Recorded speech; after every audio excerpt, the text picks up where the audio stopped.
শুভ সকাল আমার প্রিয় আপুরা, ভাইয়ারা, আন্টিরা কেমন আছেন? আপনারা সবাই আই হোপ সবাই সুস্থ আছেন, ভালো আছেন। আমিও আমার পরিবার নিয়ে খুবই ভালো আছি। ভিডিওটা আমি সকাল থেকেই শুরু করেছি। আপনাদের কাছে একটু হলেও ভালো লাগবে। তো আমার ছেলের ২য় সামরিক পরীক্ষা শুরু হয়ে গিয়েছে। তো আমার ছেলেকে রেডি করিয়ে নিয়ে যাব স্কুলে। আমার ছেলের ২য় সামরিক পরীক্ষা। সবাই আমার ছেলের জন্য দোয়া ও আশীর্বাদ করবেন। আমার ছেলে যেন পরীক্ষাগুলো সুন্দর মতো দিতে পারে আর রেজাল্টও যেন অনেকটাই ভালো আসে। তো ছেলেকে দিয়ে স্কুলে দিয়ে এসে কিছু বাজার নিয়ে এসেছিলাম আসার সময়। তো এই জায়গাতে ডিম নিয়ে এসেছি। ডিম ছিল না ঘরে। তো আমার ছেলে-মেয়ে ডিম যেহেতু পছন্দ করে তো এই জায়গাতে ডিম নিয়ে এসেছি। আর এই জায়গাতে ১ কেজি মসুরির ডাল নিয়ে এসেছি। আর হচ্ছে গেল এই জায়গাতে পিঁয়াজ নিয়ে এসেছি আর কাপড় ধোয়ার জন্য এই ফার্স্ট ওয়াশ নিয়ে এসেছি।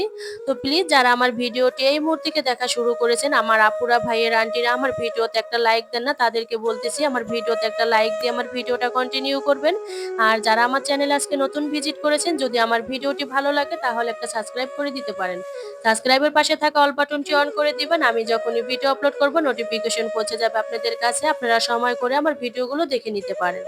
তো এই যে পেঁয়াজ দেখতেছেন, হাফ কেজি পেঁয়াজ নিয়ে এসেছি। এই হাফ কেজি পেঁয়াজ নিয়েছে ৳৫০। এই পেঁয়াজের দাম এতটাই বেড়েছে আপুরা কি বলবো। তো আমি বাড়ি থেকে প্রায় ২০ কেজির মতো পেঁয়াজ নিয়ে এসেছিলাম। তো ওই পেঁয়াজগুলো মানে খাওয়া হয়ে যাওয়ার পরে আ গিয়েছিলাম পেঁয়াজ আনতে। আর পেঁয়াজের দাম শুনে আমি তো মাথায় হাত দিয়ে বসে রয়েছি যে এত দাম হয়েছে পেঁয়াজের। আমি ৳২৫ করে পেঁয়াজ এনেছিলাম বাড়ির থেকে। সেই পেঁয়াজ ৳১০০ হয়ে গিয়েছে। তো কি আর করার, খেতে যেহেতু হবেই। তো যে জায়গা বেশি খাবো তো সেই জায়গা কম নিয়ে এসেছি, কম খাবো। যখন যেমন হয় তখন সেটা খেতে হয়। আমরা তো নিম্ন মধ্যবিত্ত ঘরের ফ্যামিলি। আমরা চাইলেই কিন্তু ১ কেজি পেঁয়াজ আনতে পারি না। আমরা যেখানে ১ কেজি পেঁয়াজের দাম ৳১০০ হয়েছে সেখানে আমরা হাফ কেজি পেঁয়াজ নিয়ে এনেছি। এটাই আমাদের খেতে হবে। তো আমি কিন্তু ডালও নিয়ে এসেছিলাম। ডালগুলো আমি একটা কাঁচের জারের ভিতরে রিফিল করে নিয়েছি। আর এই দিক দিয়ে আমি ডিমগুলো এখনই বের করে নিয়েছি। আর এই ডিমের দামও কিন্তু অনেকটাই বেড়েছে। এই সাদা ডিম বেড়েছে ৳১৪০ ডজন। আর লাল যেটা সেটা হচ্ছে গেল ৳১৬০। তো আমি ডিম তো ডিমই, তারপরেও আমি এই সাদাটা নিয়ে এসেছি। তো সাদা গুলো একটু জলের ভিতরে ভিজিয়ে রেখেছি। ময়লাটা অনেকটাই নরম হবে। তো আমি যখনই কিন্তু ডিম আনি বাসায় তখনই কিন্তু এইভাবে জলের ভিতরে রেখে তারপরে পরিষ্কার করে রেখে দেই ফ্রিজে। এইভাবে যদি ফ্রিজে রাখা হয় তাহলে ডিমগুলো কিন্তু অনেকটাই সুন্দর থাকে। আর ফ্রিজের ভিতরে যে খাবারগুলো থাকে সেই খাবারগুলো কিন্তু নষ্ট হয় না। তো এই দিক দিয়ে আমি এই যে থালাবাটি দেখতেছেন, অল্প কিছু থালাবাটি। এই থালাবাটি রাত্রে মানে খাওয়া হয়েছিল ভাত। তো ওইগুলো আর ধুয়ে রাখতে পারিনি। তো ওইগুলো এখন আমি সকালবেলা ধুয়ে নিবো। আর আমি কিন্তু থালাবাটি কখনোই জমিয়ে রাখি না। ২-১ টা থালাবাটি যখনই হয় তখনই কিন্তু ধুয়ে রাখার চেষ্টা করি। এইভাবে যদি কাজ করা হয় তাহলে কাজ কিন্তু অনেকটাই সহজ হয়ে যায়।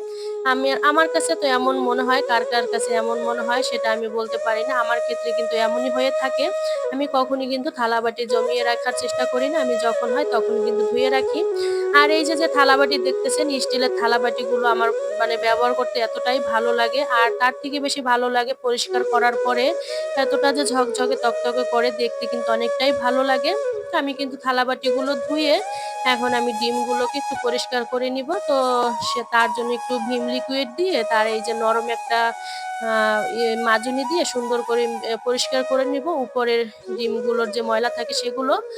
আর এখন দেখেন আমি কিন্তু ডিমগুলো সুন্দর করে পরিষ্কার করে নিয়েছি। এখন এই ডিমগুলো আমি একটু একটা ঝালিতে নিয়ে তারপরে পরিষ্কার করে নিবো। আর এই ডিম ধোয়ার সময় অবশ্যই মানে সতর্ক অবলম্বন করবেন। তা না হলে ডিম একটার সাথে একটা লেগে গিয়ে ভেঙে যাওয়ার ভয় থাকে। তো আমি এই দিকে অনেকটাই সতর্ক নিয়ে কাজ কাজ করার চেষ্টা করি। তো আমার ছেলে স্কুলে গিয়েছে। এখন আমি তাড়াতাড়ি করে কাজগুলো করে নিবো। ছেলে আসতে আমার সংসারের কাজগুলো কিন্তু হয়ে যাবে সকালবেলার।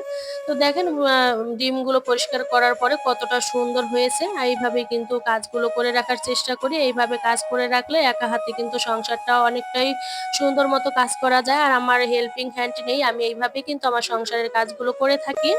তো এই দিক দিয়ে এই যে একটা প্লেট দেখতেছেন, এই প্লেটটা কিন্তু আমার শাশুড়ি মা আমার মেয়েকে দিয়েছে, আমার ছেলেকেও দিয়েছিল। কাঁসার প্লেট, বাটি মানে আ ইয়া গিলাস। তো ওইগুলো তো ওইভাবে খাওয়া হয় না।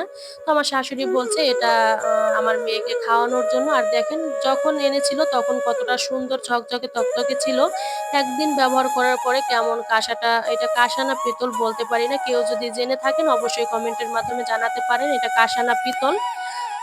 তো এখন এ কাঁসা পিতল তেমন কিন্তু ভালো না। মানে অনেকটাই ডুপ্লিকেট হয়ে গিয়েছে। আগের কাঁসা কাঁসা তারপরে পিতল অনেক ভালো ছিল। তো আমি কিন্তু অফ ক্যামেরায় কিন্তু চলে গিয়েছিলাম বাজারে। আলু ছিল না। রান্না করতে যাবো আর দেখি আলু নেই। তো আমি কিন্তু আলু নিয়ে এসেছি। ৪ কেজির মতো আলু নিয়ে এসেছি। আর আমি কিন্তু অফ ক্যামেরায় আমার চুলার পাশে যে জায়গা থাকে এগুলো কিন্তু সুন্দর করে পরিষ্কার করে নিয়েছি। আমার এই কিচেন হচ্ছে একটা শান্তির জায়গা আমার মনে হয়। আর এই কিচেনে যদি রান্না করতে আসি, কিচেন যদি এলোমেলো থাকে, অগোছালো থাকে, হাঁড়ি-পাতিল যদি রান্না করার সময় যদি জমে থাকে অনেক, তাহলে আমার রান্না করতে ভালো লাগে না। তাই আমি সবসময় চিন্তা করি আমার কিচেনটাকে আগে মানে প্রাধান্য বেশি দেই আমার এই কিচেনটাকে। আমি ঘরে একটা গৃহিণীর ঘরে যতটুক সময় না কাটে তার থেকে বেশি কাটে কিন্তু কিচেনে। তো তার জন্য আমি কিচেনটাই কিন্তু সুন্দর করে রাখার চেষ্টা করি। আমি একা হাতেই কিন্তু এইভাবেই আমার কিচেন বলেন, ঘর বলেন, ছেলে-মেয়ে সবকিছু কিন্তু আমি সামলিয়ে থাকি। আপনাদের ভাইয়া সকালবেলা চলে যায় অফিসে ৮ঃ০০ ৮:৩০ র দিকে আসে ৭ঃ০০ ৮ঃ০০ র সময়। তো এই সারাদিন কিন্তু আমি আমার ছেলে-মেয়েকে নিয়ে এইভাবেই আমার কাজগুলো করে রাখার চেষ্টা করি। আর এই যে এখন এই আলুর ঝুড়িটার ভিতরে আমি এখন আলুগুলো ঢেলে নিবো। আর ১ কেজি কচুর গাঁঠি এনেছিলাম। তো 1/2 কেজি রান্না করেছি আর 1/2 কেজি আছে দেখি কি রান্না করা যায়। তো এখন আমি আলুগুলো সুন্দর মতো একটা ঝুড়িতে ঢেলে তারপরে এই যে ঝুড়ি যে জায়গাতে রাখি এই জায়গাতে আমি সুন্দর করে পরিষ্কার করে নিয়েছি। পরিষ্কার করে তারপরে এখন জায়গাটা জায়গায় রেখে দিব। এইভাবে যদি কাজ করা হয় কাজ কিন্তু অনেকটাই সহজ হয়ে যায়। তো আমি এটা কিন্তু রাখতে আমার মেয়েও কিন্তু চলে এসেছে। এসে বায়না ধরছে সে আমার কোলে উঠবে। সে আমার হাত পাও রশি নিয়ে এসেছে বেঁধে রাখবে। তো আমি কিন্তু অফ ক্যামেরায় কাপড়গুলোও ধুয়ে নিয়েছি আর রান্নাও সরি ছানও কিন্তু করে নিয়েছি। ছান করে তারপরে আমি রান্না করতে এসে পড়েছি। তো এখন আমি কিন্তু ভাত বসিয়ে দিয়েছি। অফ ক্যামেরায় চাল ধুয়ে বসিয়েছি চুলাতে। আর দেখি গ্যাস নেই। এখন ১টা ১:৩০ বাজে এখনো গ্যাস আসে নাই। গ্যাস আসতে প্রায় ২টা ২:৩০ বেজে যাবে। তো যে ভাত ছিল ছেলে-মেয়েকে খাইয়ে ছেলে-মেয়েকে কিন্তু স্নান করিয়ে ঘুম পাড়িয়ে দিয়েছি। আমি একাই যেহেতু আমার সংসারটা কিন্তু এইভাবেই করে রাখার চেষ্টা করি। আর এখন রান্না করব, দুপুরবেলা রান্না করব সয়াবিন। তো এই জায়গাতে আমি ১ কেজি সয়াবিন নিয়ে এসেছি। এটা ইন্ডিয়ান একটা সয়াবিন। সয়াবিনের প্যাকেট। এই প্যাকেটটা ৳২৮০ নিয়েছে। তো এই সয়াবিনটা আমাদের ঘরে সবাই কিন্তু পছন্দ করে। আপনাদের ভাইয়া, আমি, আমার ছেলে-মেয়ে, আমার মেয়েও কিন্তু অনেকটাই ভালোবাসে এই সয়াবিনটা। তো বাংলাদেশে একটা সয়াবিন আছে, ওই সয়াবিনটা আমরা কখনোই খাই না, ওই সয়াবিনটা ভালো না। তাই আমি ইন্ডিয়ান সয়াবিনটা কেনার চেষ্টা করি। তো সয়াবিনটা রেখে পাতিলে জল গরম বসিয়ে দিয়েছি চুলাতে। তো গ্যাস যেহেতু কম আস্তে হবে। তো আমি চলে এসেছি বারান্দায়। বারান্দায় এসে দেখলাম যে গাছের জল শুকিয়ে গিয়েছে। তো গাছে একটু জল দিয়ে দিব। আর এই জায়গাতে রাত্রে চা বানিয়েছিলাম দুধ চা। তো ওই পাতি ছিল, ওই পাতির ভিতর জল রেখে দিয়েছিলাম। তো ওই জলটাই সকালবেলা দিয়ে দিতেছি। এইভাবে যদি মানে মাটিতে মানি প্লান্ট গাছ থাকলে এই চার জলগুলো দিলে পাতাগুলো অনেকটাই সুন্দর হয় আর গাছগুলো অনেকটাই গ্লো করে। আর অনেক মানে হয় আ এটাকে কি বলে? চারা হয়।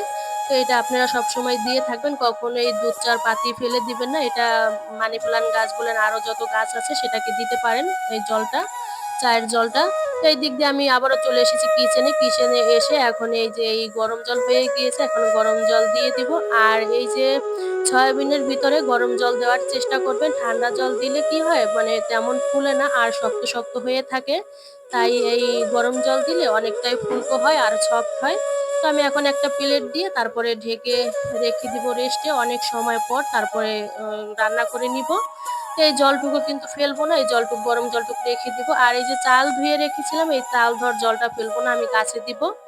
তো এইদিকে দেখেন ভাতও কিন্তু হয়ে এসেছে প্রায় আর গ্যাসও কিন্তু এসে পড়েছে। তো আমি কিন্তু অফ ক্যামেরায় ভাত আমার হয়ে গিয়েছে। এখন আমি এই সয়াবিনটা রান্না করে নিব। মেয়ে ছেলে যেহেতু ঘুমিয়ে আছে, তো আমি এই সয়াবিনটা রান্না করে নিব। আর দেখতেই পারতেছেন আপুরা সয়াবিনটা কতটা নরম আর সফট হয়ে গিয়েছে। তো সয়াবিনটা কয়েকবার ধুয়ে তারপরে এখন এই ভেজে নিব। আর রান্না করার আগে এই সয়াবিন আলুগুলো যদি ভেজে রান্না করা হয় তার স্বাদ কিন্তু দ্বিগুণ বেড়ে যায়। আর সয়াবিন আর এটা হচ্ছে মনে হয় আমার মাংসর ফেল আমার কাছে এত ভালো লাগে। তো এই যে কড়াইতে যে তেল ছিল এই তেল অনেকখানি উঠিয়ে রেখে আর পরিমাণ মতো তেল দিয়ে সাথে তেজপাতা আর জিরা দিয়ে তারপরে আমি রান্নাটা করে নিব। তো আমি এই জায়গাতে পেঁয়াজ দিয়ে দিব। পেঁয়াজটা একটু ভাজা, ভাজা হয়ে এসেছে। এখন দারচিনি আর এলাচ দিয়ে আরেকটু ভাজা, ভাজা করে নিব। এখন এই জায়গাতে কিন্তু আমি অফ ক্যামেরায় জিরা, ধনিয়া, আদা, রসুন, পেঁয়াজ সবকিছু বেটে নিয়েছি। আমি যখনই রান্না করি তখনই কিন্তু এই বেটে রান্না করার চেষ্টা করি। তার স্বাদ কিন্তু দ্বিগুণ বেড়ে যায় আর এটার কালারও কিন্তু অনেকটাই ভালো আসে। আমি হলুদ বাদে আমি সবকিছুই কিন্তু শিলপাটায় বেটে রান্নার চেষ্টা করি। শিলপাটায় বেটে রান্না করলে তার স্বাদ দ্বিগুণ বেড়ে যায়। আপনারা কম বেশি সবাই জানেন আমি শিলপাটায় বেটে রান্নার চেষ্টা করি। তো আপনারাও বাসায় এইভাবে শিলপাটায় বেটে রান্না করার চেষ্টা করবেন তরকারি। সেটা কিন্তু অনেকটাই খেতে ভালো লাগে আর স্বাস্থ্যের জন্য অনেকটাই ভালো। এদিক দিয়ে আমি আরেকটু জল দিয়ে আরো কতক্ষণ কষিয়ে নিব। যত বেশি কষানো হবে খেতে কিন্তু ততটাই ভালো লাগবে। তো আমার কথা কিংবা কাজ আপনাদের কাছে যদি ভালো লেগে থাকে তাহলে আমার ভিডিওতে একটা লাইক দিয়ে আমার চ্যানেলটিকে একটা সাবস্ক্রাইব করে দিবেন। সাবস্ক্রাইবের পাশে থাকা অল বাটনটি অন করে দিবেন। আমি যখনই ভিডিও আপলোড করব নোটিফিকেশন পৌঁছে যাবে আপনাদের কাছে। আপনারা সময় করে আমার ভিডিওগুলো দেখে নিতে পারেন। তো এখানে আমি সুন্দর করে কিন্তু জল দিয়ে কষিয়ে নিয়েছি। নেয়ার পরে এখন আমি পরিমাণ মতো জল দিয়ে দিব ঝোলের জন্য।